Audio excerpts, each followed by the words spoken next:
There you go mga kaibigan. So ito po yung trading na kung saan ay wala na tayong ginagawa. Okay? So ito po ay inintroduce lamang din po sa akin ng isang kaibigan na miyembro din po ng Nova Lucia Philippines. So hindi ko na po inalam kung ano po yung tungkol dito, kung ito ba ay rehistrado o ano pa man, dahil sa panahon ngayon mga kaibigan, ang laban po ng mga entrepreneur o yung mga naghahanap ng opportunity para kumita ay hindi na po yung time na legit ba yan, paano ba kikita yan.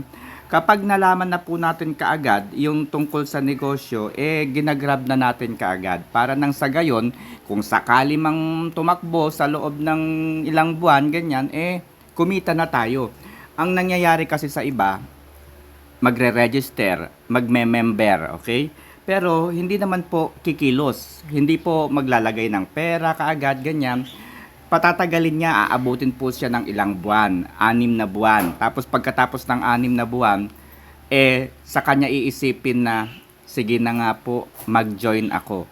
And then after that, biglang nagsara yung negosyo. Tapos ikaw yung sisisihin, 'di ba?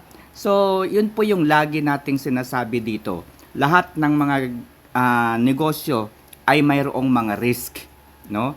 Dahil may mga risk ang bawat negosyo, paunahan na lang. Kumbaga, paunahan na lamang po yung dapat mangyari. Okay?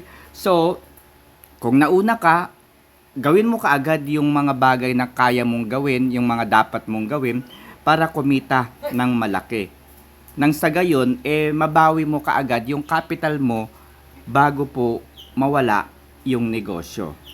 Okay? So, yun na nga. Hindi ko tinanong kung ito ba ay legit o ano ba ma'am.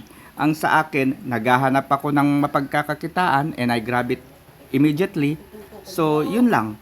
So, ang gagawin natin dito, usually sa copy trading, merong master trader. Yung master trader, ang gagawin po niya, siya po yung gagawa ng, kumbaga, siya po yung gagawa ng task. Siya po yung magbibigay po ng hudyat sa inyo kailan at magkano yung iyong iti-trade. Okay?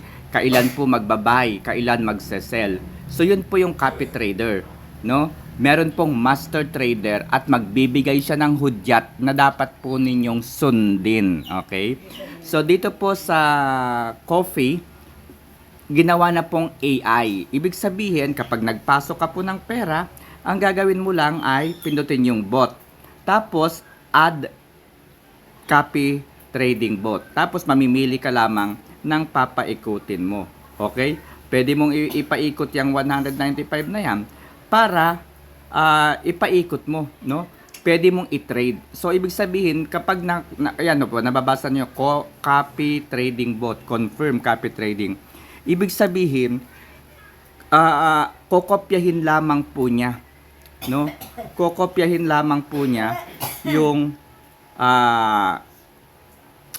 yung hudyat, okay? Gaya po niyan, ayan, papaikutin natin yan muna. Okay? So ibig sabihin, dalawa po yung umiikot na aking account. Yung una, nag-deposit ako dito ng 500 pesos. Sumunod ng 500 pesos, nagdagdag ako ito. Ngayon na nga po, nagdagdag ako ng another 195. Yun pong kinita ko ay pinaikot ko na po kaagad. Okay? Para nang sa gayon, doble po yung makukuha kong kita. Okay? So, yun lang. Kung gusto mong magnegosyo dito sa copy trading, pumunta lamang sa comment section ng video na to para doon sa link natin. Okay? So, yun lang and good morning.